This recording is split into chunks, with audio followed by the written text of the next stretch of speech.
Welcome to Films and Stuff with your hosts, Pete Mitchell and Ethan Hunt. Hi, everybody. Welcome back to Films and Stuff. I am Ethan, joined by Pete. Pete, take it away. What do we have today?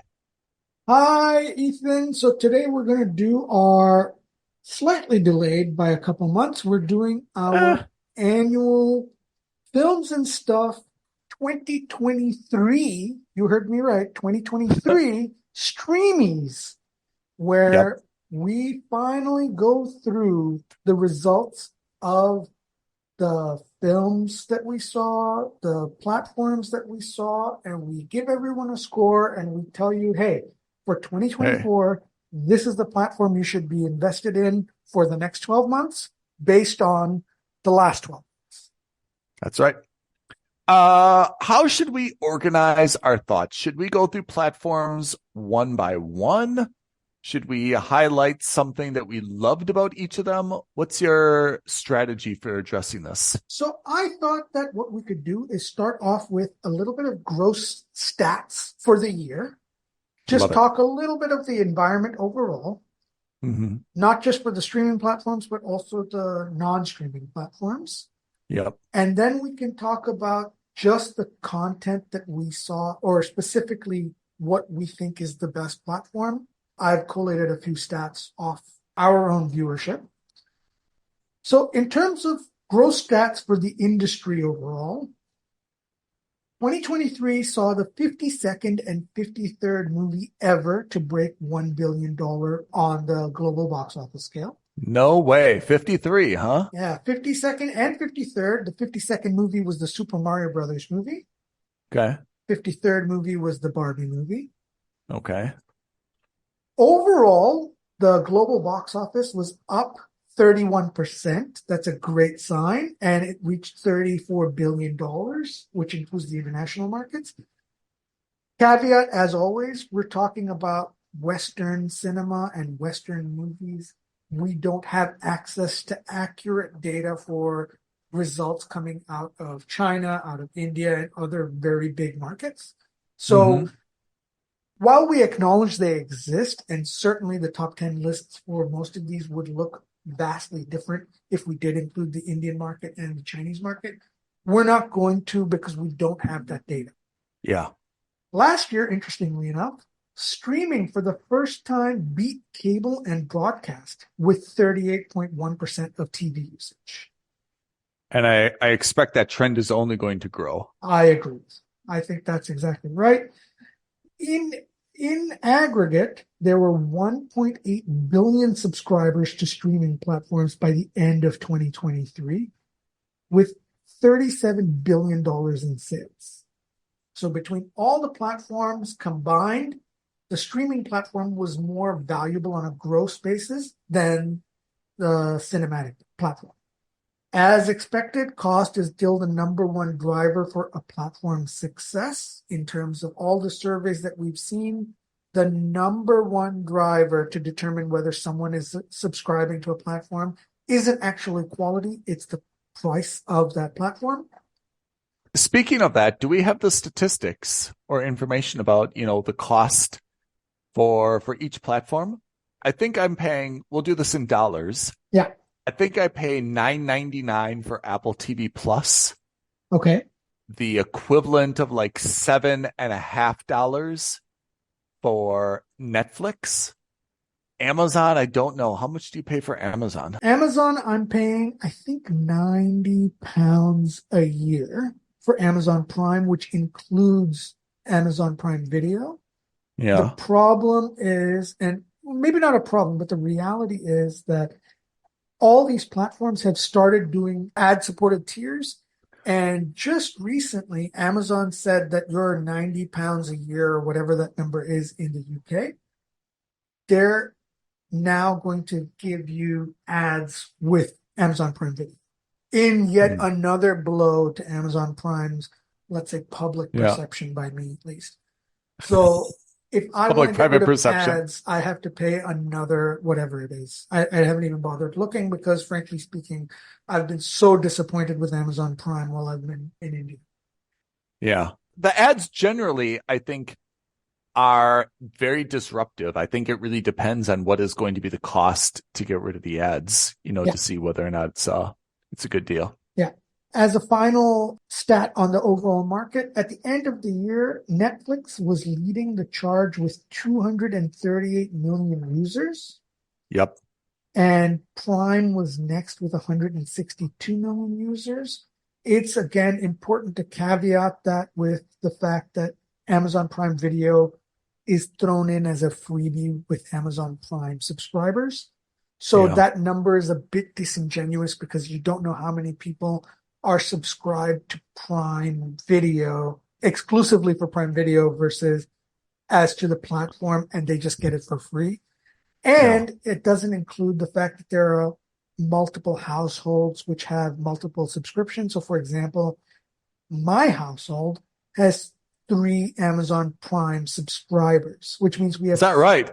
Yeah, because I have one, my mom has one, and my sister has one, which means that all 3 of us have Amazon Prime Video as separate platforms.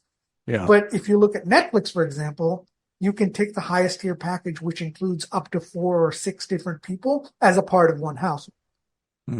So it's not necessarily an apples to apples comparison. Yeah. I also read that even though Netflix has more subscribers, that Amazon claims to be more profitable.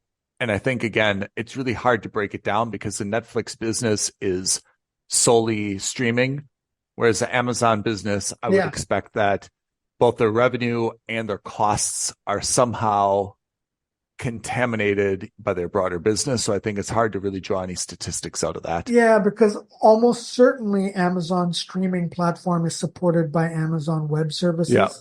Yeah. And Amazon Web Services is less likely to charge full retail price to Amazon's own streaming platform than it does to any other business, right? So yes, I agree with you that actually contamination is probably the exact right word, where we're not 100% sure how many synergistic benefits they're getting in terms of finance speak. So I think the only thing we can really say definitively is that, the streaming battle for just kind of a family looking for one platform mostly seems to be between Netflix and Amazon.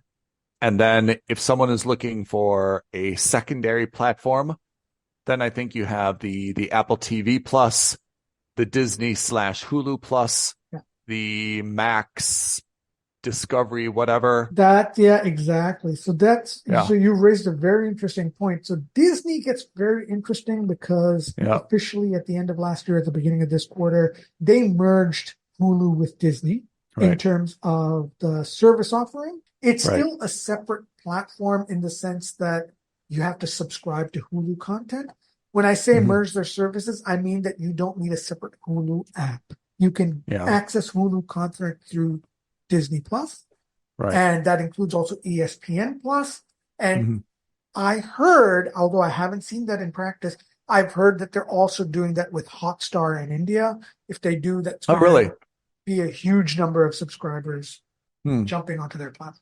Things get a bit, let's say, not dicey, but cloudy when you start looking at those kinds of platforms. And then, as you rightly said, Max merged with Warner Brothers. So it's HBO Max became Max because there was no more Discovery. Yeah. As we'll talk about in the coming months, Paramount Plus may not even exist by the end of this year. Yeah. So, there's a lot of news with that. But anyway, so that's on the streaming side. Yeah. A quick recap, the top 10 for the entire year in terms of box office. Barbie was number 1 with $1.4 billion. Super Mario Brothers with $1.3 billion. Oppenheimer with $950 million. Guardians 3 with $845. Fast X with $714. Spider-Man with $682. The Little Mermaid with $568. Mission Impossible with $566. Wonka with $510. And Elemental with $486. That was the top 10 global box office. So many shockers in there. What's your biggest shocker in that top 10? Probably Spider-Man. I would say my biggest shocker is Mission Impossible. Oh, being as low as it did. Yeah. I think that all the people involved with Mission Impossible, had they seen that, let's call it a top 9 list, if these are going to be the top 9, where do you think that you'll fall into this group? Yeah. I think that the Mission Impossible folks would have been, yeah, we'll probably come in at like, 3 or 4, we'll shoot for 3, kind of 4 or 5 at the worst. For them to only have made $500 million, Tom Cruise coming off of, the success of Maverick, I would expect that they're extraordinarily disappointed with part 1 of that. Knowing now that there's a part 2, I would expect the studios kind of like, like, can we get out of this? Like, if part 1 makes 500, you have to expect that part 2 is like at 300. Like, you're exactly right. I think there's an upper limit as to how much part 2 can make. For part 2 to make 1 for 1 as part 1, I think that's a hard sell. Yeah. I just don't see it personally. So it puts an extra amount of pressure on part 2 to be really good. And I mean, like, not just good in terms of critics, but also like people who walk out of the movie like you and me. We need to tell our audience that, my God, forget all the bad things about part 1. You need to go watch part 1 so that you can watch part 2, because part 2 is unbelievable. You know why that's hard? I mean, just kind of practically, it goes back to what you say. You really hate, part 1s and part 2s because, look, if you want to go see part 2, you need a movie watching partner that saw part 1, liked part 1. Your universe of people that you can go with now to see part 2 is small. It's smaller because only 500 million was generated, not a billion.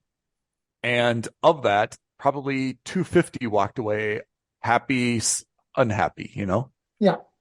I mean, it was an action spectacle. It was great, but I think the timing between the 2 movies was too long, and B, I mean, it was so. I think they could have done much more with it. I agree. Maybe we need a whole nother recap based on that, or maybe we need like a pre-cap. That's a good idea. I think before the second one comes out, we should do a pre-cap, and then we can talk about alternatives. Yeah, because I think there's a lot of really good things about the movie. I think they got bogged way too much in kind of character development and the personal stories. Disappointing. That's the overall stats. Let's look at our stats. Let's look at the Films and Stuff stats as to where we are with 2023. Let's look at the scorebook. Yeah. So in terms of the platforms. best platforms, right? If we're looking at the best platform for us overall, Paramount Plus came in as the best platform with the highest score. Couple of caveats. One, only 3 shows. Yeah, right? That's a problem. All 3 shows were standouts, but again, just based on the limited number of shows, very high hit ratio. Yes.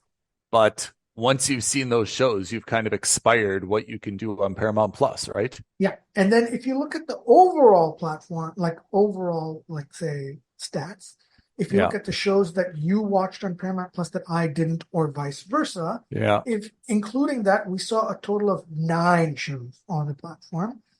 And you had a much better success rate with the platform overall than I did. That's where we are with Paramount Plus overall. Yeah. The second caveat is Paramount Plus is currently in a very it's in a very precarious place in 2024. I like suspicious better. Yeah. More fun. Paramount as a studio is theoretically up for sale. And not theoretically, it is up for sale. Yeah. There are competing bids out in the market right now. What's the price of Paramount? You have any idea what the 26 value is? billion. Whoa. So there are 2 offers on the table for Paramount right now. Skydance has offered to buy Paramount, as has Apollo and Sony in a joint venture or in some kind of partnership. Does Skydance have this much money? Whose money is that? I think they've tied up with KKR. Got it. So basically, private equity funds are tying up with the know-how of another studio to buy out Paramount. Yeah, and the difference is that so Paramount has a voting and non-voting share structure. Skydance is proposing to buy all of the voting shares to take over control. So the offer is much smaller, but it will take over control of the entire company by getting all of the voting shares under its belt. Whereas Sony Apollo have offered to buy out all of the shares total. So it's a much larger offer. I think it's something like $3 billion versus $26 billion. So, of course, the majority of the shareholders are in favor of the Sony Apollo deal because that's how they get paid out. Whereas the current owner, who I think is the Redstone family, they get their buyout for $3 billion or whatever that final number is going to be. Yeah. And that's all the money that'll be transacted. And they'll effectively, Skydance will be able to get control for a much smaller. Okay. That's where we are with Paramount. Can I just ask a finance question? Yeah. Let's say that I'm Skydance and I buy all the controlling shares for $3 billion. Great. I've basically paid $3 billion so I can make all the decisions about the company, right? Yep. But what's the point about making the decisions of the company if you don't get any like financial benefit? Well, you still get financial benefit, right? You still own a significant amount, maybe not a majority, but you still own shares in the company. So the pref shares also get some type of dividend? Theoretically, yes. Got it. Okay. Yeah, and at the end of the day, I mean, the value of the shares will go up as long as the company does well. Yeah. Okay. But there's got to be a financial. Okay. So it's a pref shares also, not just voting shares. They also it's not just voting shares, but it's also just, they're treated like common equity with voting. Yeah.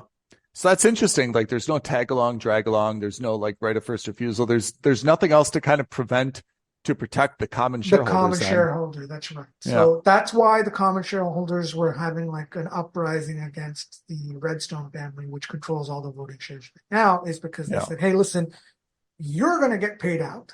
We get nothing out of this. Things stay the same for us. The company's still not in great shape. So screw that noise. And so they're creating a lot of trouble or noise. I don't know what the legal recourse is in something like this. Yeah. But generally speaking, I mean, voting shares are the most important shares. Okay. Got it. That's the caveat, is that because Paramount Plus is in what we would consider a very shaky circumstance or in limbo. The official legal term. Yes. Limbo.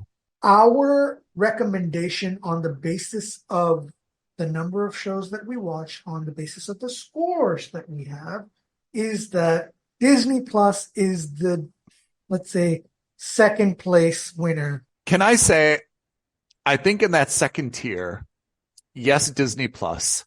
Max, I think the quality of Max shows is great. The Max platform, if we bifurcated scores, I think the Max content would be very high, maybe like an 8. And I think the Max technology, and I don't exaggerate this at all, is a 1. I don't think you could really say for a company the size of Max that it's realistic to have a worse technology platform that they have. Apart from a website where you could actually search for everyone's credit card information, I don't think Max could really have a worse technology base. I know exactly what you mean. I feel the same way about Amazon Prime. Why doesn't I mean, it's really frustrating for both of us. Yeah. Yeah. Okay. So anyway, that's where we are with the platforms overall. Now, if we drill down into that a little bit, if you look at the shows that you and I watched together, Netflix had the greatest number of must-subscribes. Bear in mind, we also saw 15 shows on Netflix, you and I, and individually, we saw 70. And Netflix had the most skips. Netflix also, again, and that's the virtue of Netflix's, let's say, that's their model. Scattergun approach, which is as much content as possible. We're bound to get a few headshots in. So that's Netflix's model, which, again, credit where credit is due. It works for them. They're a content behemoth, whether it's content they're making themselves, which is generally speaking quite high quality, or they're buying content from other regions. Again, their selection standards are pretty damn high. On an individual basis, I found Apple TV to have the most must subscribes. You found Netflix to have the most subscribes. Both of us thought that Amazon Prime and Netflix had the most skips. Yeah. Combined, you and I thought Amazon Prime was the least successful platform with more skips than anything else. Yeah. And then, of course, for the same reason, Netflix has the quote-unquote largest impact because we saw 70 shows on Netflix, which is more than double. It's crazy, huh? Yeah. And Paramount and Disney, we only saw 8 and 9. Wow. Unbelievable. Can I ask you a question? What platform do you think has the best algorithm for recommendations? Oh, hands down, Netflix. Hands down. Like there's, in my mind, no question that they have perfected their recommendation algorithm over the last 15 or 10 years, 12 years, whatever it's been for Netflix. Yeah. When I get a recommendation on Netflix, it gives me a little bit of a score and it says that, 70%, 80%, 90%, I will like it. And almost always it is very accurate. That would be a separate, really interesting thing. If we would say, look, let's go through, if you could start from scratch on Netflix, because now I feel like my Netflix account is a little bit contaminated. Okay. Because we've done a little bit of streamer skip on it. So we've done some things that I wouldn't ordinarily do. And I don't rate all my shows, which I should. From time to time, I know my dad's on mine or my mom's on mine, and I know they've got their own accounts, but they just click on it. So, I mean, I think mine's a little bit contaminated, but I would be fascinated if I could have a new account, choose, 10 shows that I love, 10 shows that I hate, and then see what their algorithm picks for me and really evaluate, like what I think of what they're recommending for me. Yeah. That's one of the reasons Netflix is also such a valuable company, especially in today's day and age where AI and algorithmic, let's say machine learning, has gotten so valuable. I mean, there's a reason why NVIDIA is worth $2.5 trillion today. I am now at a point where I do trust Netflix's recommendations because in general, my family's been very good about making sure that they stick to their own profiles. That you're absolutely right. There is some cross-contamination because inevitably my sister or my mom or my dad will accidentally use my profile to watch a show. Yeah. And then all of a sudden my continue watching list is filled with a bunch of serials and dramas and shows that I would never watch. Yeah. But I'm a little bit OCD about that kind of thing, a little bit anal about that kind of thing. I go through my Netflix watch history, I rate, and things that I'm not watching, I delete from my history. That's how valuable I think that their recommendation engine is. Way better than me. The other difference also, and this is just, Netflix has also been in the game the longest. And Netflix had a head start because they started off, remember, as a DVD company with mailers. Mm-hmm. So they have had access to user preferences in terms of rankings for our younger listeners or for our more recent listeners who have not used Netflix back when they still did DVDs by mail. Yeah. You used to send Netflix a list of rankings. And based on their availability, they would send you DVDs based on the highest rankings that they had available. Yeah. So if the number one movie, for example, was Matrix, and you put that on your list, and you could hire only one movie at a time, but they didn't have it, they would go to the number 2 on your list, or number 3 on your list, or number 4 on your list until they found the one that matched, that they had available in inventory, and that's what they would send out to you. I thought what they did was they would actually burn those DVDs for you. Oh, maybe, but I don't think so. It wasn't like the old Blockbuster, right? Blockbuster, you'd go they'd have the new release section. Remember, you'd take the cover and then there'd be no tape behind the cover. You'd be like, oh, that's so annoying. They're all taken. But I thought Netflix actually burned their DVDs based on what you ordered. I don't think they actually burned the DVDs. I think they actually had a physical inventory, like say, 1 million copies of the Matrix DVD. Where do you think those all went? So you always had the option to buy those movies from Netflix. Oh. I'm almost certain you could buy them. Someone's got like a coffee table made out of like recycled Black Hawk Down DVDs. Maybe. I'm pretty sure you could do that with Redbox too. But ultimately, the advantage that Netflix has had, and that started in the early 2000s. I think I was a Netflix member in like 2001, maybe two. I can't remember. For sure. Way back in the day. So they've had me on their list as a customer for 20 years, plus minus. And they've known my preferences in terms of data. They've had that for 20 years. Disney doesn't have that information. Paramount doesn't have that information. Nobody else has that. So that's hugely valuable for someone like Netflix, especially because, hey, I'm making my own content now. So they can be like, we know definitively that Pete is going to like this show because we know that over the last 20 years, he has always rented or watched this kind of show. Yeah. Paramount is like, Pete liked or disliked Yellowstone. Yeah. That's it. That's it. Oh, speaking of which, Lioness just started filming the second season. Oh, that's one of the must subscribes we have. That was, yeah, that's right. A very sad family show about a very great covert ops situation. And Tulsa King, same thing. They also started season 2. Fantastic. So, okay. Anyway, so that's the streaming platforms where we are. Official recommendation is to go with Disney Plus for 2024 over Paramount, only because Paramount, we don't know where it's going to be. Streaming versus cinema. In the last year, we watched a total of, are you ready for this number? I am ready. 103 movies between the two of us. No way. 65 of them were in the cinema. Okay. And the rest were on streaming platforms. So hold on. You and I watched in 2023 65 movies in the cinema. Yes. Together. Not together at the same time physically, but like we watched the same 65? No. So you and I watched 25 movies. Okay. But between us, we saw 65. So how many times did we each go to the cinema? So I saw all 65. Oh. You went to the cinema more than once a week? I mean, I had time. Okay. How many times did I go to the cinema?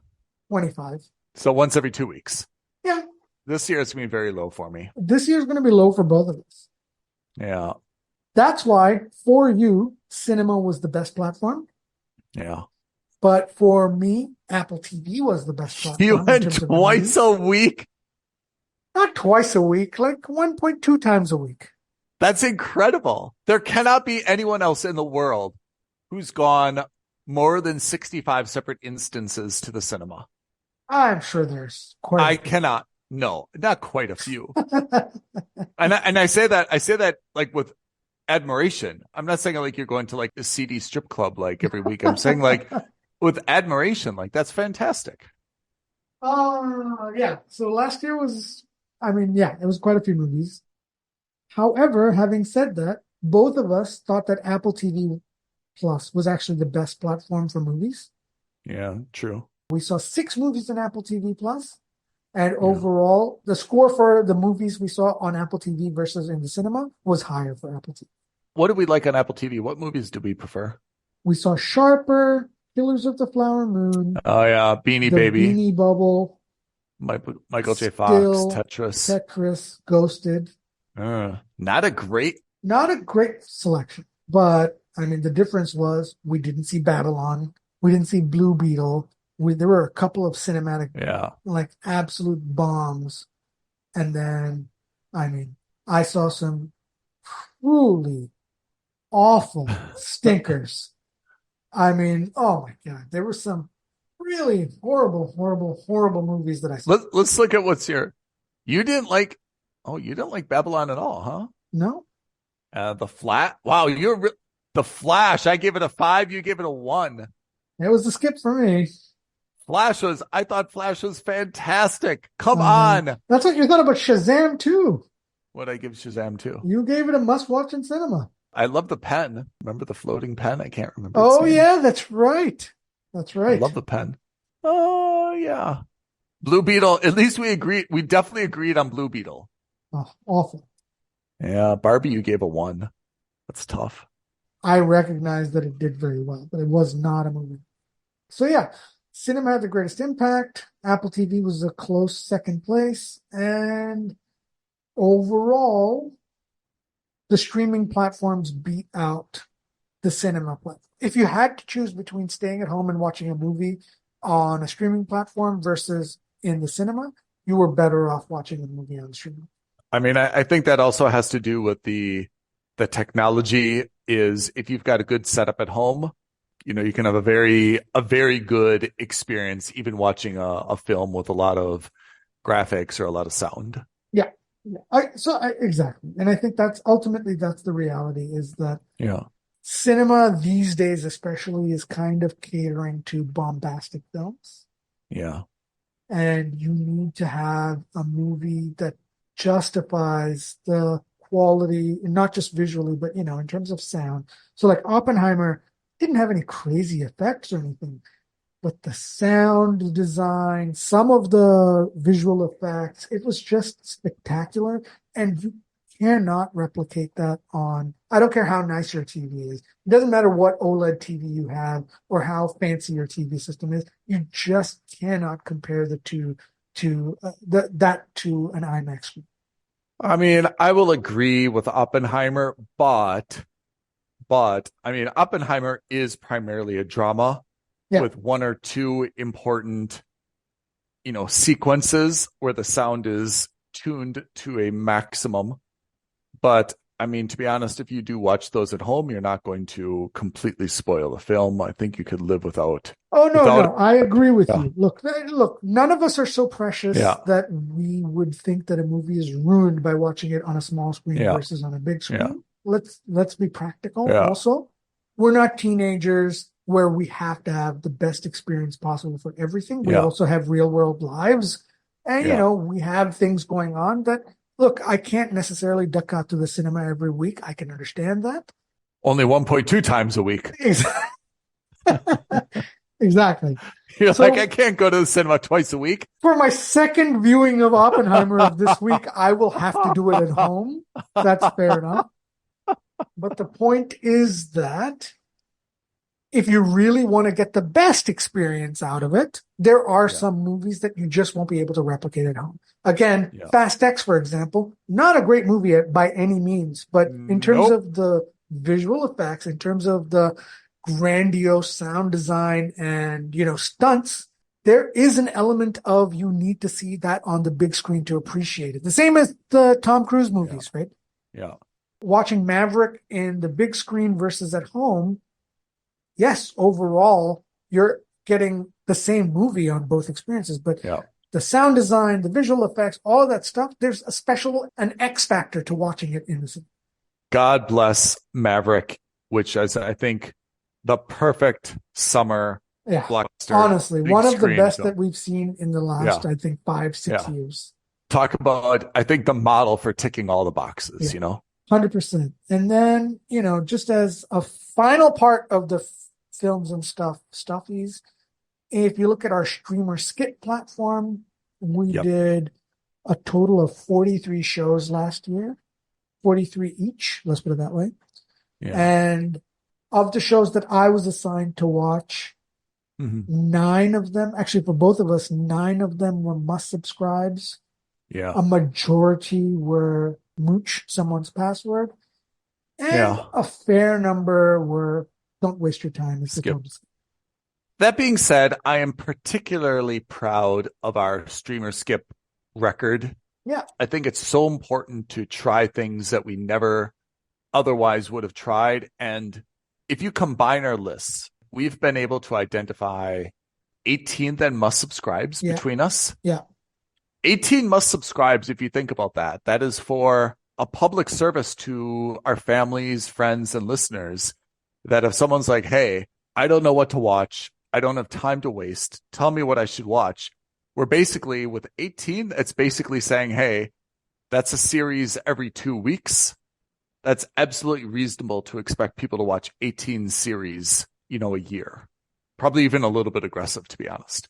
I think between our two, lists where we've given them aggregate of 18 great things to watch, they're like, that's all I need. Yeah. 18 in a year, more than adequate, you know? Yeah, absolutely. And we had some fantastic shows in there. We had shows that, and again, the beauty is that there were shows The that we would normally Diplomat, never watch. Rabbit Hole, Silo, Vortex. I mean, Beef. these are pretty excellent shows. So I probably would not have watched The Night Agent.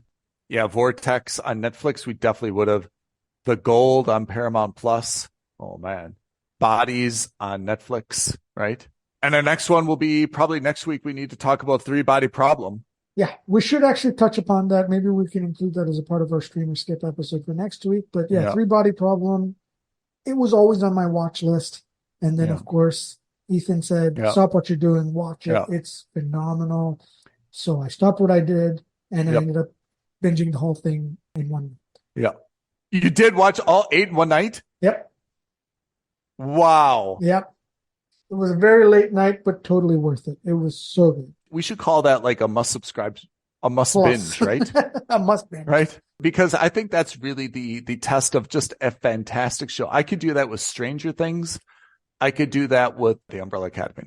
Where something is just so fantastic that you're like, my body is telling me like, I've got to stop, but like, it's too good. I cannot, you know? And Three Body Problem, absolutely. I watched the first 4 by myself. I told my brother and sister that it's like fantastic.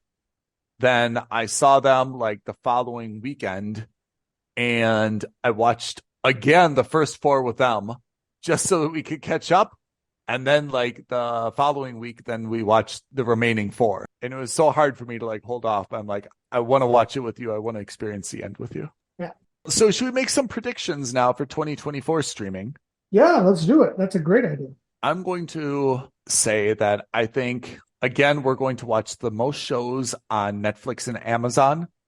I think Amazon is going to get marginally better in terms of content. I think Disney, Hulu being combined is really important. And I think we're still going to see a small number of good shows through Hulu. I think the lineup that we're going to see through Disney Plus outside of Star Wars is not very impressive. I think Disney has kind of put themselves in a bit of a pigeonhole. Look, I don't want to call it an issue because we just saw X-Men 97, and I think that this is probably one of the best depictions of the X-Men that I've seen in all of the X-Men franchise that's been released in the last 25 years. It's so good. If you were to give Disney some advice on how they could expand their catalog, what would you tell them to do? I feel like they're missing a little bit of an opportunity, because now what we've seen we talked about this on our last episode last week, that there's a lot of kind of like documentary series about how such and such product came about, right? We saw it with Jerry Seinfeld and Frosted. We saw it with Air. We saw it with a few other things. Disney could do the same thing with Star Wars. It could do the same thing with MCU. It could branch into something else without really branching into something else, kind of like the lowest hanging fruit, saying, hey, let's do a series about how Iron Man came to be. Let's do a series about Captain America. Let's do a series about, remember we watched that show, Our Favorite Toys from the 80s, where he talked about the Kenner and the Star Wars figurines. If Disney wants to create something without really a big amount of drama and internal approvals about what this new intellectual property would be, what their new original programming could be, they could just say, hey, let's make a bunch of, 4 or 5 episode series about one thing that we already own. I actually would go one step further. I think that they should not look at the IPs that they own, because you're already saturating a market that I think they're going to just risk saturating even further. Because they've now taken control over Hulu, I would say let Disney focus on 3 core areas, which is Star Wars, MCU, and then their animated series, Pixar and all that sort of thing. So that's one arm. And then, similar to how they've acquired Fox, I would suggest they start doing programming like Hulu on Fox, whatever, under a new brand. That's not a bad idea. I think that Disney should double down on the acquisitions they've made with Fox, with Hulu. Hulu has built a great reputation over the last 2 or 3 years of doing shows that are very high quality, that are not what you would consider traditional quote unquote Disney content. I think you double down on that, get rid of the Hulu brand. With all due respect to Hulu as a brand, Disney is a much stronger brand. Yeah. Either call it Disney Hulu or something else altogether, or just absorb it into the Disney brand. Get rid of this bifurcation that they've done on their platform, because right now through the Disney Plus platform, you can either just subscribe to Disney Plus or Disney Plus and ESPN or Disney Plus and Hulu or all three. It's a bit of a nightmare. Sometimes too many choices are not good, right? It's not good. And I love that you have choices. It's great. But at the same time, like one app, one platform, simplicity wins out in this, because I don't want to have to pay $9.99 to Disney plus another $4.99 to Hulu plus another $3.99 for ESPN Plus. And I get that you can bundle it, and that's what they're effectively doing or giving you the option to. But man, just call it $15 a month and get all of them in the same. Public service request for Max to take note of what's happening and try to make their HBO Discovery platform somehow better than that. Oh, I mean, that is a technical disaster. Yeah. I'm so unclear why their platform is so bad. This is not a small company that doesn't have any financial resources. It's not a company that, is new and hasn't been able to plan for this. Of all the things I'm able to access and watch, living in the Middle East, it's just baffling to me that I cannot even access their content. It's really, I don't know, bonkers, I guess. Yeah, I totally agree. It's a mess. I'm looking forward to 2024. I think my cinema year is going to be a little bit light. I think my streaming year is going to be very heavy. I've got my first streamer skip coming up next week, which, as you know, I've been assigned Good Omens on Amazon Prime, and you have been assigned The Artful Dodger on Disney Plus, which sounds like a child. If this would be the 80s, it would be some kid who is somehow becomes a member of the Los Angeles Dodgers. I'm sure it's not about that. Agreed. Anyway, so that is the Films and Stuffies of 2023. Stuffies. Congratulations to Paramount Plus / Disney Plus. You guys proved yourselves to be the platform of 2023 and therefore have earned the coveted Ethan and Pete recommendation for 2024. Yeah, we need some statuettes made. We'll send them to Bob Iger and to the Redstone family. Yeah. It'll be interesting to see what happens with Paramount Plus, but I think it's going to be really interesting to see this summer how the releases jive with, the cinematic releases, right? Because again, we've talked about it. There's a finite amount of content that people can consume, right? I mean, it's literally 24 hours a day multiplied by the number of days in summer. That's a limit of content that you can really consume. And most people have a practical limitation of, I would say, like, working people have a practical limitation of 1 to 2 hours a day, which I think is being generous if you have a family. Really is. I think for people who are kind of like in university or university adjacent, they could probably consume an average of like 4 hours a day without being, totally unemployed and without any responsibilities, but probably not more than that. I mean, again, average. So I think there's limits to content, and with the video games, with social media, with the cinematic releases, it'll be interesting to see what are the big winners in the streaming platforms this summer as well. I was about to say I've got my money on cinema making its way back in a big way, but yeah, that's what I said for last year too. Yeah. And last year turned out to be a colossal, I don't want to say disappointment, but let's say a colossal shock. I don't think we should say cinema is back or not back. I mean, cinema has just been displaced as a go-to function for where you get the best content. If you had changed the name cinema to Cinema Plus, and you'd say, hey, what do we like on Cinema Plus? What do we like on Apple TV Plus? What do we like on Netflix? If you'd look at all of cinema as a separate competitor, I think that's a more accurate way now to categorize it. No, I agree. All right. So, Pete, we've given our stuffies. We will do this again next year at the end of 2024, hopefully before the month of May. If our listeners want to agree, disagree, or there's always a third category, which you call give us your alternatives, where should they do it? How should they do it? That is great. You can always tweet at us at FNS Podcast. You can DM us on Instagram at Films and Stuff Podcast. And otherwise, the easiest way to do that is to leave a comment below this video. As usual, like, subscribe, hit the notification bell, all the usual YouTube jazz. You know how it goes. All of that helps us out. And it also makes sure that we'll get to see what you're saying about where you think the movies are, where you think the streaming platforms are for the rest of this year. Absolutely right. Pete, a pleasure as always. Thank you for your insight and your advice and for your rankings. Thanks, Ethan. Thanks, everyone else. Really appreciate it. Looking forward to what we hope is an excellent 2024 in terms of entertainment. And we'll see you guys on the next episode of Films and Stuff Podcast. Thanks, everyone. Thanks, everyone. Bye now. Thank you for listening to another episode of Films and Stuff. If you haven't already, please subscribe and review on Apple Podcasts, Spotify, or wherever podcasts are downloaded. Films and Stuff. There is no substitute.